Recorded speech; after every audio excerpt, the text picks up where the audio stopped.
What's up mga meses? Welcome back to our YouTube channel. For today's video ay meron po ako sa inyong kaunting ibabahagi at siguradong magugustuhan nyo po ito. Kayo po ba ay namomroblema sa inyong mga tigyawat pero wala po kayong pambiling mga rejuvenating? Ito na po ang solusyon sa inyong mga problema at sana makatulong po ito sa inyo.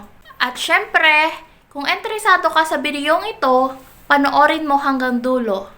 At kung bago ka pa lang sa aking YouTube channel, huwag mong kakalimutang mag-subscribe, pindutin ang bell para lagi kayong updated sa aking mga videos. Let's go!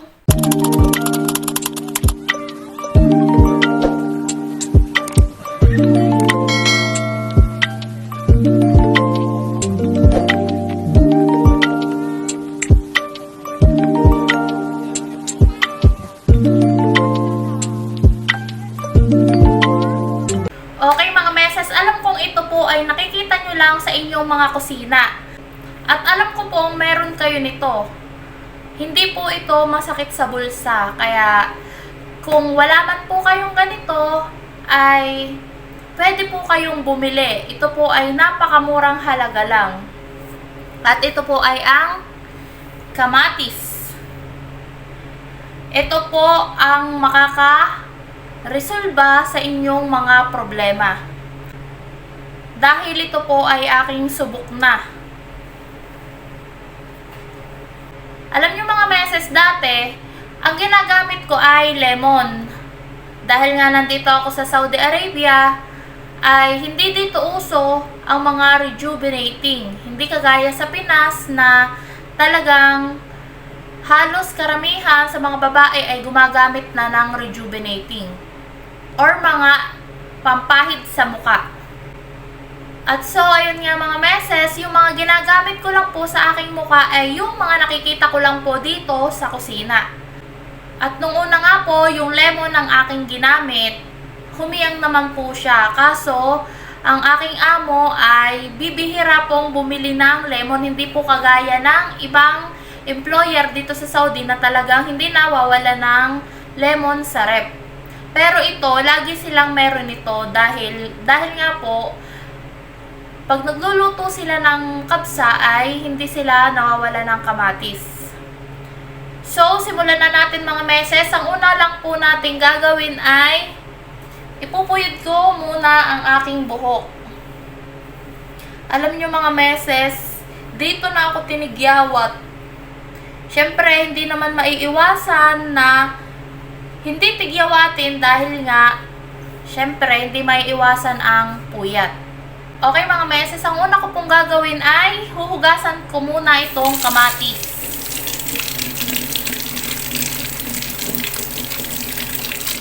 At siyempre, kapag tapos ko na siyang hugasan, kukuha ako ng isang lalagyan. Aalsin ko lang po itong pinakaulo ng kamatis. Yan. Then,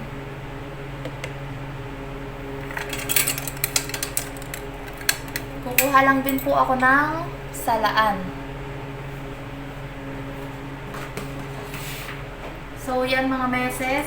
Pipigain ko lang siya at kukuhanin ko lamang po yung kanyang katas.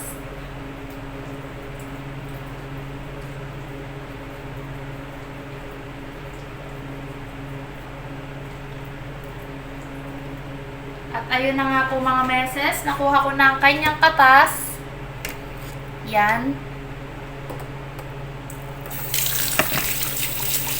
Ang sunod ko pong gagawin ay hihilamusan ko po muna ang aking muka. So, bago ko po hilamusan ang aking muka, ipapakita ko nga po pala muna sa inyo ang aking tigyawat. Yan po. Yan. Dito po ako tinatagtad ng tigyawat, pero dito naman po ay wala. Yan. So, yan mga meses, nakita nyo na. Ang sunod ko naman pong gagawin ay huhugasan ko po muna ang aking kamay. At pagkatapos ay maghihilamos.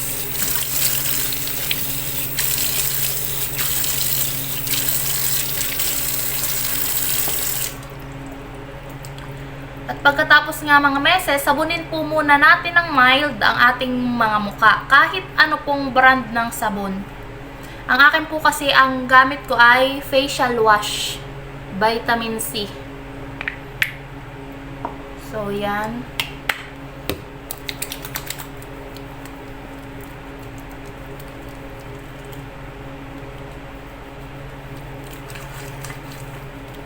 At pagkatapos ko nga po siyang sabunin, ay babanlawan ko na siya.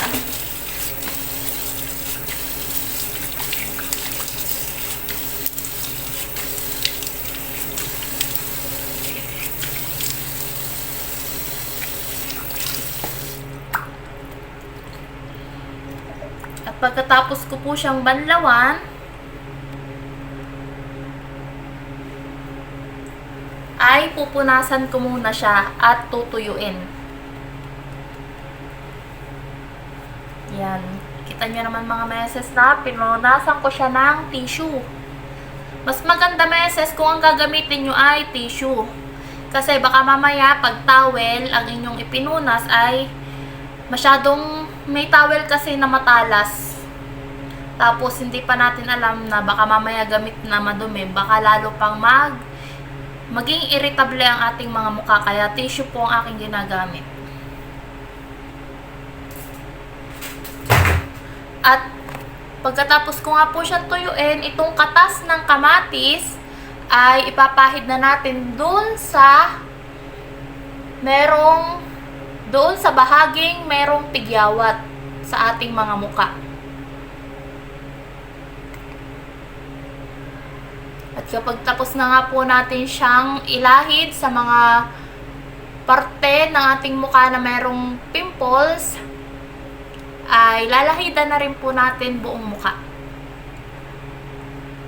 Alam niyo mga meses, napakaganda ng katas ng kamatis. Sabi nga, kamatis, pampaganda ng kutis. Yung iba po kasi nilalagyan nila ng kape. Kaso wala nga po ditong kape. Ang mahalaga ay aring katas ng kamatis. Kaya okay na. At saka hiyang po sa akin. Ipapakita ko po sa inyo mamaya yung mukha ko nung nakaraang linggo. Talagang tadtad po siya ng tigyawat. Kumpara sa ngayon. Bali, 3 araw ko pa lang po siya ginagamit, pero kitang-kita na po talaga yung kanyang epektibo. Kitang-kita na po agad ang resulta niya. Hindi ko po alam sa iba, syempre baka may mag-comment dyan na hindi naman tunay. Ito lang po ay based sa aking experience. Hiyang po siya sa akin. Hindi ko lang po alam sa iba. Hiyangan lamang din po siguro. Pero try nyo na din po ito kung wala kayong mga pera. Talagang ituloy-tuloy nyo lamang po. Makikita nyo po ang resulta.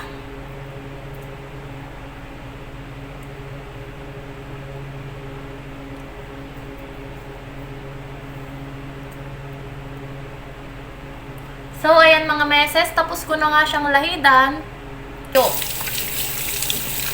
So, ayan mga meses, tapos ko na nga po siyang lahidan. Mag-aantay lang po ako ng 30 minutes hanggang siya ay matuyo. Saka ko po ulit siya babanlawan. At ipapakita ko po mamaya sa inyo ang aking muka kapag siya ay nabanlawan na. Yan po ang aking tigyawat ha. Wala po yung filter. Yan.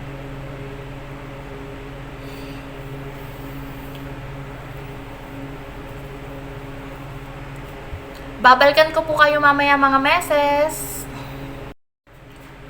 So, ayan na nga mga meses. Tapos na nga ang 30 minutes. At tuyo na siya. Kaya babanlawan ko na po siya.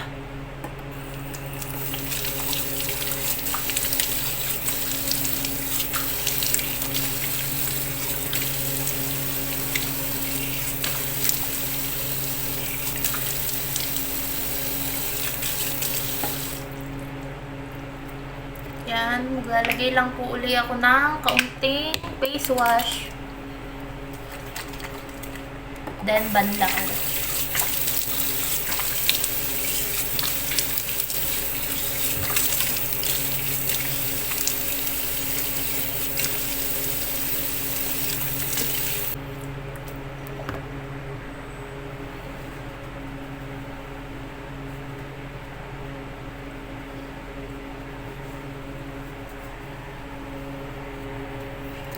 So, ayan mga meses, makikita nyo ang pinagbago. Tapos, para siyang nagmimingkish ang inyong muka. Yan. Meron pa rin siya, pero hindi siya kagaya nung dati na talagang ang lalaki ng tigyawat ko. Dito talaga nagtumpukan. Tapos dito, dito, dito. Yan pa nga po ang pinagbakatan at ito.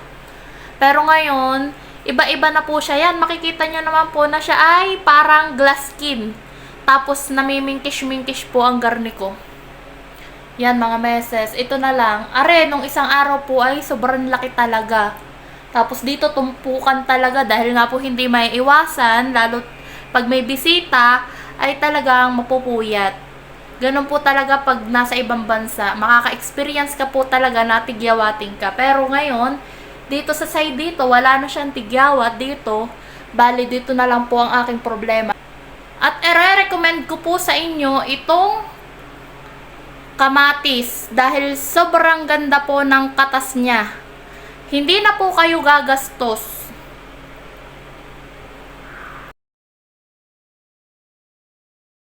Thank you for watching. Please huwag kalimutan mag-subscribe at i-click ang bell para lagi kayo updated sa mga bago kong video. Thank you and God bless you.